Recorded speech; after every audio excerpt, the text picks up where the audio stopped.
welcome to the brand new episode of Connecting During Crisis. My name is Joseph Luciano, alongside to Miss Karaoke Queen, Michelle Clark. How Hello. you doing, Keep Michelle? left to continue on East Roosevelt Boulevard. And also, we got a person just came back, and this is the book I'm holding. Her name is Aisha Saran. Welcome to the show, Aisha. Hi, thank you for having me back. Also, today's topic I'm going to talk about is scammers.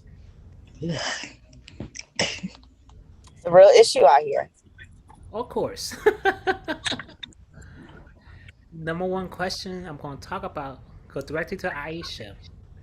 As technology evolves, so do the scams. Do you think the ideas for the scams are born for educational institutions?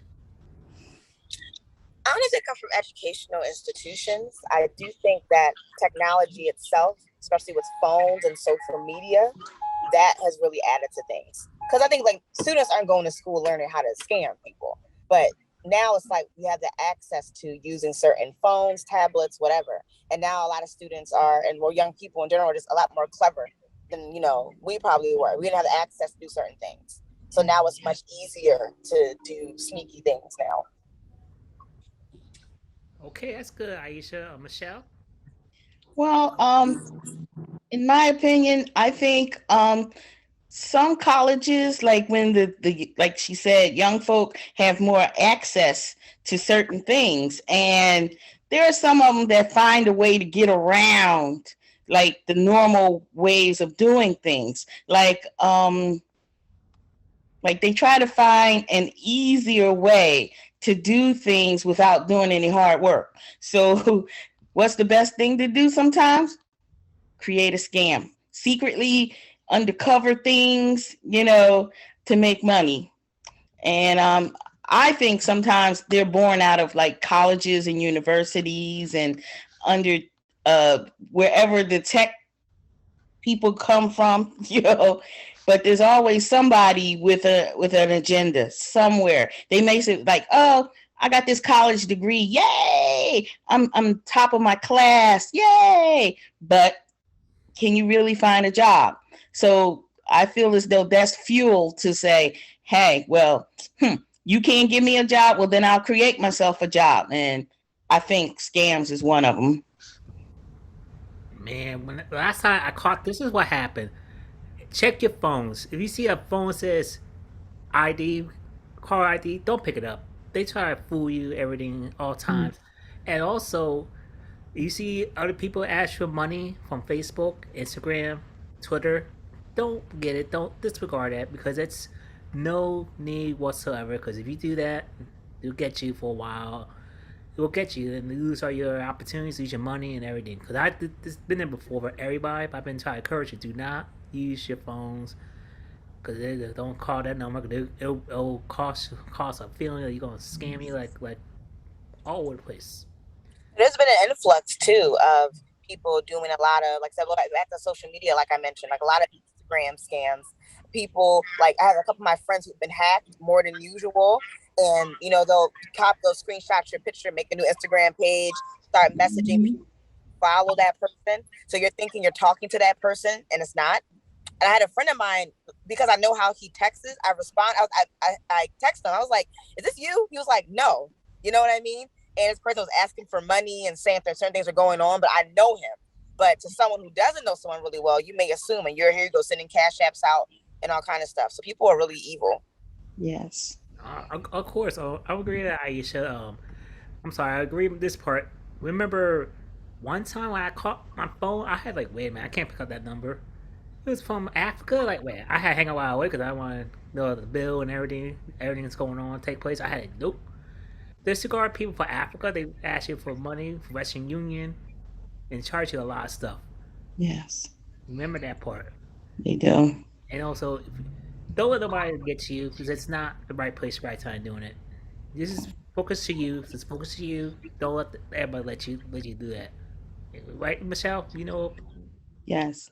because there was a time I had thought I was messaging a friend, and she knows me and my ex-husband and everything, and I wrote her about an incident that happened to my ex-husband, that he was in the hospital. But the response I got back was, "Hi, Clark." I'm like, she never calls me Clark. So this is not my friend. My message went to someone who has stolen her thing. I'm like, Clark? Since when do you start calling me Clark? You know, we never called each other by our last names ever. We've been knowing each other for over 20, 25 years. So since when am I just Clark? So I just dumped everything. I just deleted everything. I'm like, oh, I think I just made a mistake here. And then I called her on the landline that she has. I know you can't hack into that. Not they haven't really done that yet. So she says, "What's wrong?" I said, "Since when do you start calling me Clark?" She's like, "What?" I said, "Yeah, that's what I thought. Somebody hacked into your messenger thing." And so, you know, you got to be careful.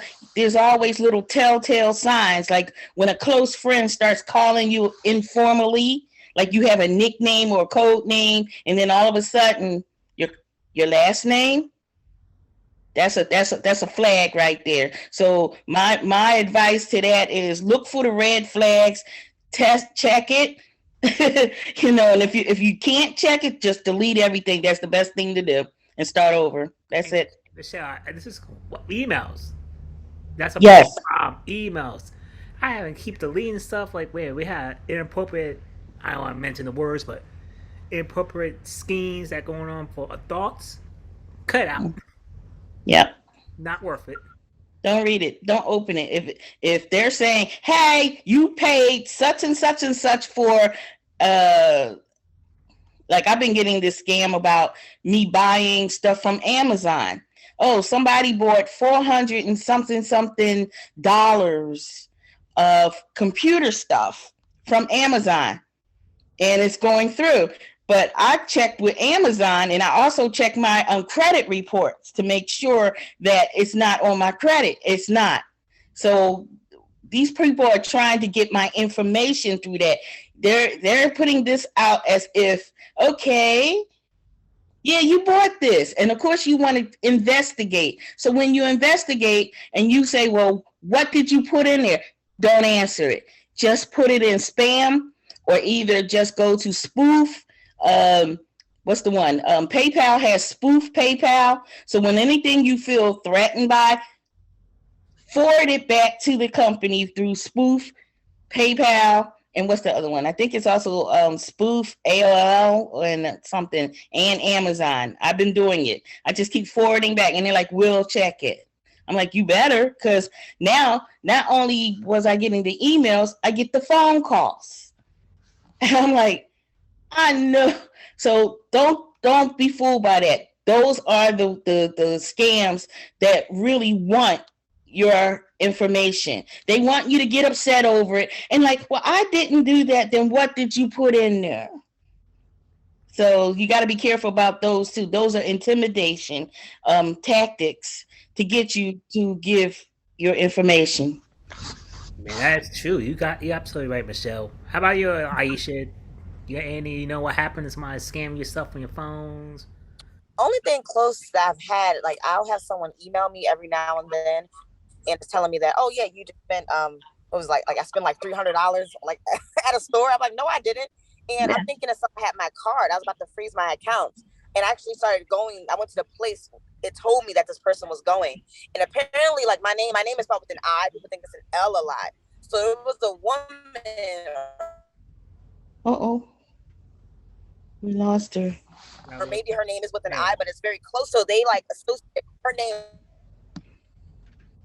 Yep. Like a receipt of what she's buying. She's shopping. Like she's buying like $300 this, buying like, I don't know, like 5 ice cream cones. One day she was out buying stuff. I got to know how much it cost. She bought like all these dresses for like $270. I'm like, okay, someone has money, but it's not me. I thought someone stole my card. And I had someone steal my wallet years ago. So I assumed it was that person, but I got rid of those cards years ago. So, you know, I got lucky in that case, but you know, to my knowledge, I haven't been hacked on like Facebook, but you never know. I could have been. But I have a lot of friends I have that I've seen get hacked, and like, I'll get the message like it'll be like, oh yeah, hey, watch this funny video. Right away, I know they're hacked. You know what I mean? So yeah. and, and then they'll tell me, yeah, it's not me. I won't even open it, because once you open it, then you kind of mess yourself up too. Mm-hmm. That is so true. That's so true. I know that's right. How about your bank accounts? Oh. I ain't get hacked on that. I've been lucky so far about like the bank that I have security codes and everything. Only person that knows these codes is the computer that sends it to you. So nobody can actually at this point, thank God, I haven't been hacked as far as my bank account is concerned. I checked often, and like I said, they have security measures that only you would know. They call you specifically, and then a computer generates a code only that you would know. And if you don't know that code, you're not getting into your account. Because there's been times I had to do it twice. I wasn't fast enough to enter the code in, and it just, nope, you put the wrong thing up, goodbye. So I didn't get into my account. So I had to do it all over, go through the process again, and have them call me back with a code, and I put it in as fast as I could, and I was able to get into my account. So it's a good thing that banks are doing these things with these different security measures. I'm really thankful for that, because I'm a broke butt, and I don't need nobody. I don't need nobody stealing my little pennies. Okay. I do not. Take my stuff. You go ahead, nothing to find. Like, probably give me my back. No, but it's one of those things. It is scary, because even with the whole idea of having like the chip on your debit card or credit card, which I do have, people still ways. People find ways to still call us bill collectors. So nothing's ever really fully private. I always feel like we're still being watched regardless, but I make sure that I do take the proper precautions that I can. And I've always been like that. Even when I was in junior high, like, none of my friends ever had my locker combination, for example. Like, I was like that. I'm not telling you my combination. Like, no, so I'm not saying friends don't have my passwords. No, you don't need my password. You know what I mean? So nope. Family either. Nope. What's your Nope. Sorry, I'll do this myself. Thank you very much. No, you're not getting it, because you might look loose lips sink ships. So no. Remember computers? You press something on the wrong button, and it can hack the whole computer. You have a virus. You remember you had a virus in the computer? You press something. Yeah. I remember that. They have these what they call worms, and all you have to do, you don't know what's going on in the background, and you touch one of the codes, even if you're just typing your name in, maybe the letter I is the start thing, and you don't know, and then all of a sudden, whoop, this message comes up. Your computer has been infected. But then again, when that message comes up, that also is a scam. It's not from a company that's associated with your security on your computer. It's one of those little wormy things that's set up to go off. And then in order to get it off your computer, you have to call this number, which is another type of company, not the one associated with what's on your computer.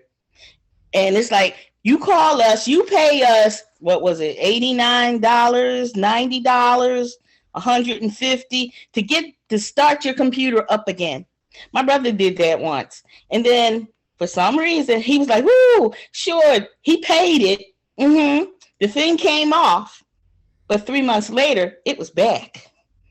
And I'm like, it's a scam. You just paid into a scam. They do this. They wait till they like, okay, you're satisfied with what you got. Your computer's working, but 3 months later, it comes back. So my thing is to get it off, just turn your computer off, leave it off for like an hour or so, and then it'll come back. Don't give in to that number that comes up. Do not call that number. It is not a legal number. So that's my advice to anyone. It happens to you, you just got a worm on your computer.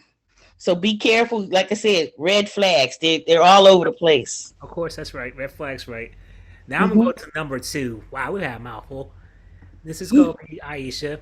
Some scams are based in other countries and always seem to be one step ahead of authorities' police. What is your option about this? Okay. Yeah, I was saying that I feel as though like other countries or just nations in general tend to be ahead of America, in my personal opinion. I think despite sometimes how America feels, other countries tend to know different ways, especially through technology. And there's always those talks about like Russian bots, for example, who's coming in and what they're doing, who's watching us, that kind of thing.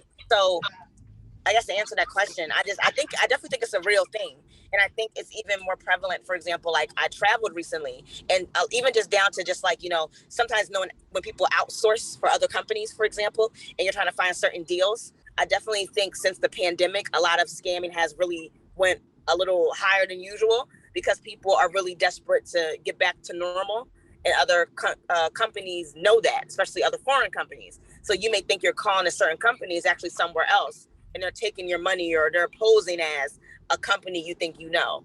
So I think that's another way too that happens. That's wonderful, Aisha. That was good. Michelle. Um, I agree with you. Like recently, I've been getting all these calls from these call centers, and some of them have like names, like company names that I'm aware of. But then I know these companies don't call me. But then I'm also getting calls from all around the world, basically, and basically they're the same company talking about your insurance, your car insurance. And I'm like, I would be concerned if I had a car. I would also be concerned if I knew how to drive. But I'm like, why are they calling me? I get like 50 million types of calls like that a day. I've been looking at like where they're calling from. I do look. I'm like, Maska Puska Buka Buka, what? PA, Washington, and I'm like, I've never heard of any of these places. I know like the Poconos got all these funny names and stuff, but I don't know about other states. And I've been getting them, and I know some of them are not American run. They're run from outsourced out there, out in the world, in some poor company. There's somebody with some batteries and a little plastic thing learning how to do this. And they're trying to make their money. They don't care, or no, I take that back. They don't know your financial situation. All they know is they got a name, they got a number, and we're going to scam you. We're going to see if we can hook you. And if we don't, we're going to move on or either keep trying. I also get the email about, hi, my name is Prince so-and-so of Nigeria. And your Uncle Joe came visited us and left you 1 million such and such and such. I ain't got no Uncle Joe. My Uncle Joe died 10 years ago, sorry. And he never was rich beyond $10, okay? So don't be calling me about my Uncle Joe, okay? But I get that letter often. And then there's a woman, Reverend Beverly, I can't pronounce the name because it's an African name, and it's got like 12 letters in it. And it's not like no vowels. And it also says the international such and such and such has awarded you $12 million. Please send your name, your information so we can reward you.